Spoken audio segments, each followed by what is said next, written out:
აჭარაში მცხოვრები აფხაზეთიდან დევნილი მოსახლეობა საქართველოს მთავრობას მიმართავს. ასამდე დევნილი დღეს დრამატული თეატრის შენობის უკან შეიკრიბა და სამართლიანობის აღდგენა მოითხოვა.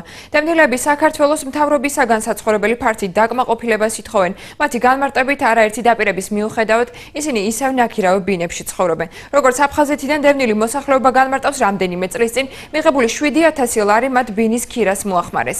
საკითხზე აჭარისა და სამეგრელო ზემო სვანეთის ტერიტორიულ ორგანოში აცხადებენ, რომ უწყება პრობლემის მოგვარებაზე უკვე აქტიურად მუშაობს.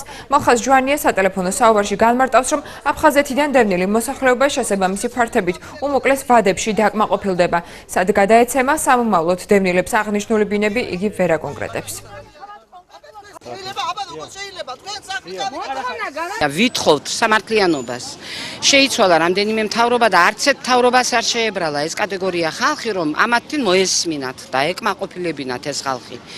მოვიდა ქართული ოცნება, მართლა ოცნება, მართლა რომ მთელი ცხოვრება ოცნებაში უნდა ვატაროთ.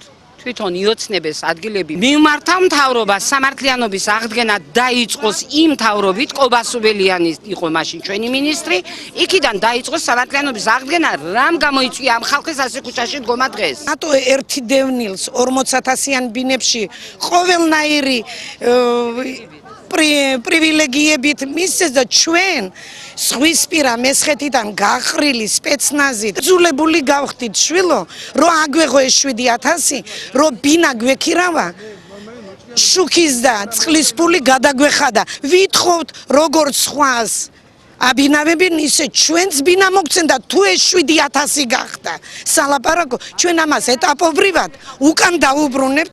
სამინისტროს ზონას ამ ხალხზე და უმოკლეს ვადაში მუშავდება აი ეს ანგარიში და უმოკლეს ვადაში დაიდება ჩვენი სამინისტროს მიერ ყველაფერი ანგარიში ამასთან დაკავშირებით და არც ერთი დევნილი არ დასება ფართის გარეშე.